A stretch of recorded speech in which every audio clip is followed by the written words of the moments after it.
तो फाइनली इतने लो fight night cards के बाद हमें काफी अमेजिंग लंदन का कार्ड देखने को मिल रहा है, जहां पर ओवरऑल ये कार्ड एक सॉलिड कार्ड लग रहा है। ये कार्ड पूरा भरा पड़ा है यूके टैलेंट से और इसके साथ पूजा तोमर भी इस कार्ड में फाइट कर रही है। तो मेरे लिए ये लंदन का फाइट नाइट कार्ड एक मस्ट वॉच कार्ड है। मेन इवेंट एंड को मेन इवेंट ये बहुत ही इंपॉर्टेंट फाइट्स हैं। आई मीन को मेन इवेंट में तो जो भी फाइटर विन करने वाला है तो बहुत ज्यादा चांसेस रहने वाले हैं कि मैगोमेड अंकलाएव और एलेक्स परेरा के रीमैच के बाद उन दोनों में से जो विनर होगा उसे नेक्स्ट टाइटल शॉट मिलने वाला है। और रही बात Leon Edwards and Sean Brady की, तो दोनों में से ही जो फाइटर विन करेगा वो अपने आप को top of the welterweight division में पाने वाला है। और who knows direct title shot या फिर एक और विन करने के बाद वो टाइटल के एक गारंटी कंटेंडर बन जाएंगे। ऑल्सो मॉली मकैन इस कार्ड में फाइट कर रही है, प्लस इसके साथ जॉर्डन विशनिक, जो बेशक अपनी लास्ट फाइट को एक बहुत ही क्लोज वे से हारा था, पर फिर भी इस फाइटर की काफी हाइप बनी हुई है। एंड ऑल्सो उसने वो फाइट एक शॉर्ट नोटिस में ली थी, बट अब जॉर्डन विशनिक एक प्रॉपर ट्रेनिंग कैंप करके आ रहा है, तो देखने में मजा आने वाला है कि ये फाइटर अब कैसे परफॉर्म करता है।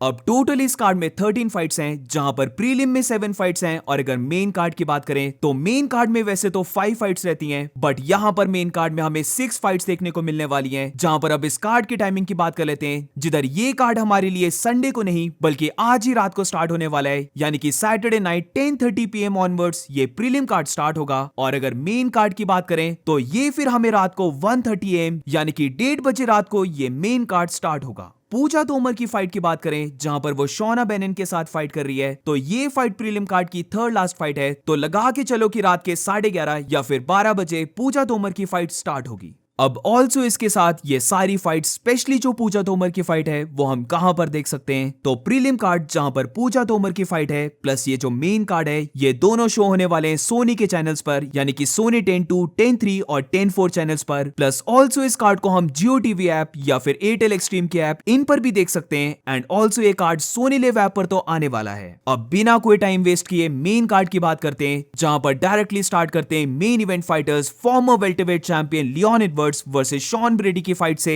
जहां पर ये फाइट लियोन एडवर्ड्स के लिए एक बहुत ही आइडेंटिकल फाइट है। और ये मेरी ओपिनियन में अगर लियोन एडवर्ड्स को अपनी हाइप को सेव करना है तो उसके लिए ये फाइट एक मस्ट विन फाइट है। जहां पर वी नो की लास्ट फाइट में लियोन एडवर्ड्स ने बहुत ज्यादा स्ट्रगल किया था रेसलिंग के अगेंस्ट, और यहां पर शॉन ब्रेडी एग्जैक्टली वही करने वाला है। दोनों फाइटर्स के बीच में बहुत ज्यादा साइज का डिफरेंस है, बट यही चीज जब हम रीच में देखते हैं तो इतना ज्यादा डिफरेंस नहीं है। लियोन एडवर्ड्स के पास 2 इंचेस की रीच एडवांटेज है, वेयरएज अब शॉन ब्रेडी की बात करें तो उसने जो बिलाल से लॉस लिया था उसके बाद से शॉन ब्रेडी बहुत अच्छा दिखा है। वो लगातार अपनी फाइट्स को विन करता जा रहा है। वो एक काफी अग्रेसिव और एक सॉलिड रेसलर है। तो यहां पर लियोन को चाहिए जो उसने कमारू उस्मान के साथ टेक डाउन डिफेंस दिखाया था वो शॉन ब्रेडी की फाइट में भी करे, क्योंकि अगर वो ऐसा नहीं कर पाता है तो हमने देखा है लियोन एडवर्ड्स को कि वो काइंड ऑफ थोड़ी सी ऐसी पोजीशन को गिव अप कर देता है। वो बहुत ही जल्दी डीमोटिवेट सा हो जाता है। यह हमने नॉकआउट से पहले कमारू उस्मान की सेकंड फाइट में देखा था, एंड ऑल्सो ये चीज हम बिलाल मोहम्मद की फाइट में भी देख चुके हैं। तो इसीलिए यहां पर लियोन एडवर्ड्स को चाहिए कि वो 100% एनर्जी से इन टेक डाउन्स को डिफेंड करने की ट्राई करे।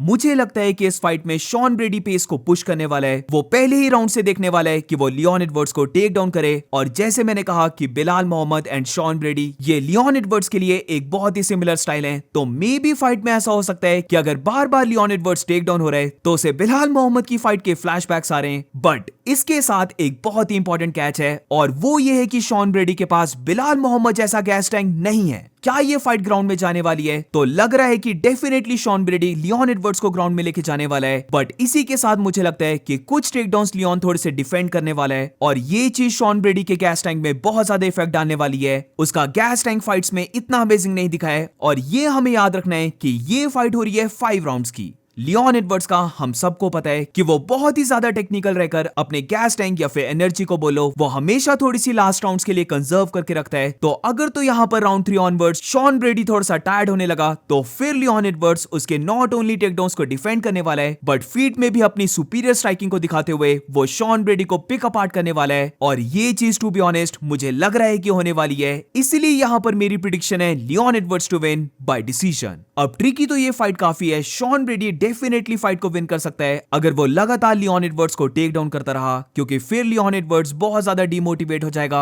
और फिर बेसिकली ग्राउंड में पोजीशन को गिव अप कर देगा। बट यहाँ पर मुझे लग रहा है कि डेफिनेटली लियोन एडवर्ड्स ने लास्ट फाइट से कुछ पॉइंट्स को उठाया होगा, और अगर वो ऐसा करता है तो डेफिनेटली उसके पास वो स्ट्राइकिंग है जिससे कि वो शॉन ब्रेडी को बीट कर दे। तो ट्रिकी फाइट, बट मैं यहां पर चाह रहा हूं कि लियोन एडवर्ड्स फाइट को विन करेगा बाय 3-2 यूनानिमस डिसीजन। और moving on to the next fight, तो ये फाइट एक को-मेन इवेंट फाइट है जहां पर फॉर्मर लाइट हेवीवेट चैंपियन यान ब्लॉविच फाइट करने वाला है कार्लोस अल्बर्ग के साथ। ये फाइट मुझे लगता है एक बहुत ही ज्यादा क्लोज फाइट है। कार्लोस अल्बर्ग के पास एक डेफिनेटली बहुत बड़ी एडवांटेज है एज को लेकर, जहां पर वो अभी शायद से 34 इयर्स का है, वेरएज यान ब्लॉविच की बात करें तो वो अब 42 इयर्स का हो चुका है, और इसके ऊपर से उसे मल्टीपल शोल्डर इंजरीज हुई थी। काफी लंबी ब्रेक लेने के बाद वो कार्लोस अल्बर्ग जैसे एक डेंजरस ओपोनेंट के साथ फाइट करने वाला है। कैसे भी करके यहाँ पर यान को ये फाइट एक टेक्निकल फाइट बनाने की जरूरत है, क्योंकि अगर दोनों के बीच में ब्रॉल होता है तो कार्लोस अल्बर्ग के पास बहुत ज्यादा पावर है कि वो यान ब्लॉविच को नॉकआउट कर दे।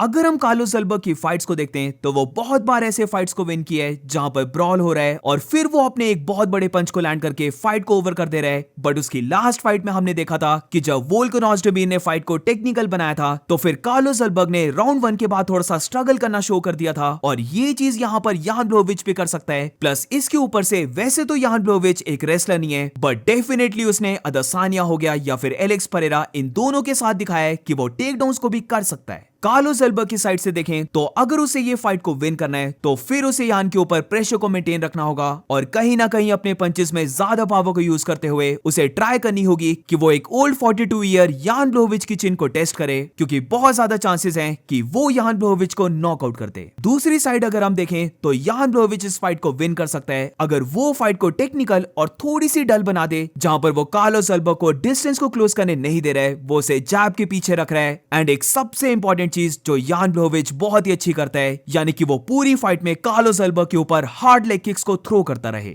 मुझे लगता है पूरी यूएफसी में बस यान ब्लॉविच एक ऐसा फाइटर है जो शिन टू शिन भी लेग किक्स को थ्रो करता है। आई मीन यान को फर्क ही नहीं पड़ता कि उसकी लेग किक्स को कोई ओपोनेंट चेक भी कर रहा है, क्योंकि वो माइंड नहीं करता है शिन टू शिन जाने का। और यहां पर भी मुझे लगता है वो ये चीज को ट्राई करने वाला है, क्योंकि कार्लोस अल्बर्ग का जरा भी नहीं लगता कि वो ट्राई भी करता है कि वो लेग किक्स को डिफेंड करे। तो ओवरऑल एक बहुत ज्यादा क्लोज फाइट, बट अगर प्रिडिक्शन की बात करें तो मैं यहां पर पिक करने वाला हूं यान ब्लॉविच टू विन बाय डिसीजन। बहुत ही कम बार तुम मुझे देखोगे कि मैं एक ओल्ड फाइटर को पिक कर रहा हूं अगेंस्ट एक अपकमिंग फाइटर जो एक बहुत ही ज्यादा सॉलिड रन पर है, बट यहां पर मुझे लगता है कि यान के पास है वो एक्सपीरियंस जिससे कि वो कार्लोस अल्बर्ग को बीट कर दे। अब ये फाइट डेफिनेटली एक क्लोज फाइट जाने वाली है, बट मुझे लगता है कि यान ब्लॉविच बार बार लेग किक्स को थ्रो करने वाला है, और हु नोज मे बी वो टेकडाउन्स को भी शूट करे, क्योंकि अगर उसे टेकडाउन मिल जाता है तो फिर तो उसके लिए ये चीज बहुत ही अच्छी रहने वाली है, क्योंकि इससे वो अल्बर्ग की पावर को पूरा ही खत्म कर देगा। अब बाकी फाइट्स के बारे में बात करते हैं, और यहां से मैं फाइट्स को थोड़ा सा जल्दी कवर करूंगा,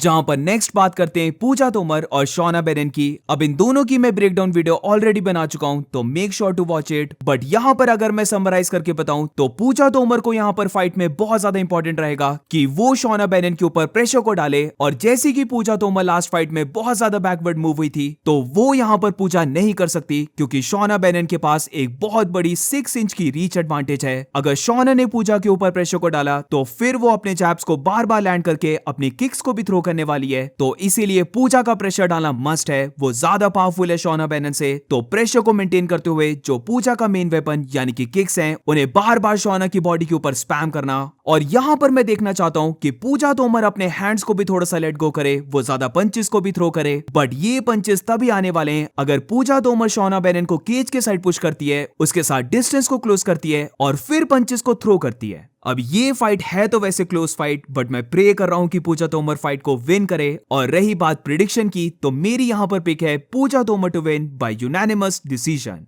और moving on to the next fight, तो ये फाइट मेन कार्ड की थर्ड फाइट है जो होने वाली है Gunnar Nelson versus Kevin Holland के बीच में। Once again as we know कि केविन हॉलैंड यहाँ पर विन करने के लिए फाइट नहीं कर रहा है, बल्कि वो बस यहाँ पर मनी के लिए फाइट कर रहा है। तो नोबडी नोज कि केविन हॉलैंड ने कितना ज्यादा फाइट के लिए प्रिपेयर किया है। और अब अगर हम केविन के रिकॉर्ड को देखते हैं तो वो अभी डीप वाटर्स में है। वो अपनी लास्ट की 5 फाइट्स में बस एक ही फाइट को विन किया है, तो डेफिनेटली यहाँ पर उसे फाइट को विन करना पड़ेगा। बस यहाँ पर केविन हॉलैंड के लिए एक चीज वर्क कर रही है, और वो ये है कि गनर नेल्सन मेनली एक स्ट्राइकर है। गनर नेल्सन की बात करें तो वो अपने क्लासिकल कराटे स्टांस से फाइट करने वाला है और बेशक वो एक स्ट्राइकर है बट उसे डेफिनेटली एक नॉर्मल सी रेसलिंग आती है। और अगर ग्राउंड गेम की बात करें तो गनर नेल्सन की जो जूजित्सु गेम है वो अभी तक डिसेंट लगी है। तो यहाँ पर मुझे लगता है कि नेल्सन डेफिनेटली देखने वाला है कि वो केविन हॉलैंड को ग्राउंड में लेके जाए। केविन की मेन वीकनेस है टेकडाउन्स को डिफेंड करना, तो या तो फिर उसे ग्राउंड में लेके जाकर सबमिट करना या फिर मुझे लगता है नेल्सन बार बार केविन हॉलैंड को ग्राउंड में लेके जाएगा और बेसिकली फाइट को विन करने वाला है। अब हमेशा की तरह मैं फिर से बताना चाहता हूं कि केविन हॉलैंड के पास है वो नॉकआउट पावर जिससे कि अगर वो नेल्सन के ऊपर एक सॉलिड पंच को लैंड कर देता है तो फिर वो उसे नॉकआउट करने वाला है। बट केविन हॉलैंड अपनी फाइट्स को सीरियसली नहीं लेता, तो इसीलिए इस फाइट में मेरी प्रिडिक्शन है Gunnar Nelson to win by decision.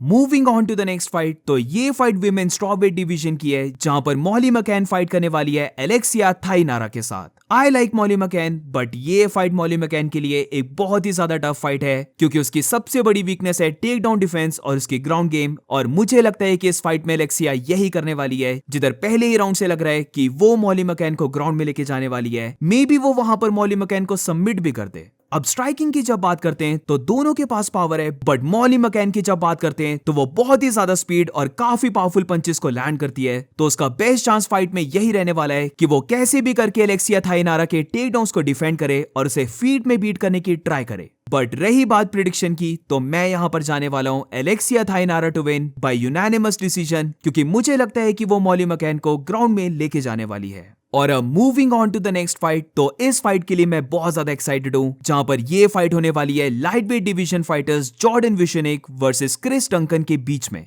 Jordan विशेनिक एक काफी पावरफुल फाइटर है और इसकी फाइट गेम को अगर हम देखें तो वो एक ऑलराउंड फाइटर दिखता है जहां पर बेशक वो अपनी लास्ट फाइट को हार गया था बट वहां पर भी उसका टेक डाउन डिफेंस काफी सॉलिड दिखा था। और यहां पर क्रिस डंकन की फाइट में मुझे लगता है कि जॉर्डन अपनी A+ गेम को दिखाने वाला है, जहां पर मेरी प्रिडिक्शन है Jordan Vishenik to win by round 1 या फिर राउंड 2 नॉकआउट। वैसे तो ये फाइट जॉर्डन इजीली ग्राउंड में लेके जाकर क्रिस डंकन को सबमिट भी कर सकता है बट क्योंकि फीट में क्रिस डंकन एक काफी स्लो फाइटर है, उसका गार्ड भी इतना स्ट्रांग नहीं रहता है, तो इसीलिए मुझे लगता है कि मे भी हम देखने वाले हैं कि जॉर्डन विशेनिक अपनी पावर को शो करने वाला है और वो यहां पर क्रिस डंकन को नॉकआउट करने वाला है। एंड दैट्स इट गाइज, ये थी पूरी प्रिडिक्शन वीडियो। अब ओवरऑल ये कार्ड एक बहुत अमेजिंग कार्ड है, तो do let me know in the comments कि तुम्हारी क्या पिक्स हैं इस कार्ड में और मिलते हैं नेक्स्ट वीडियो में।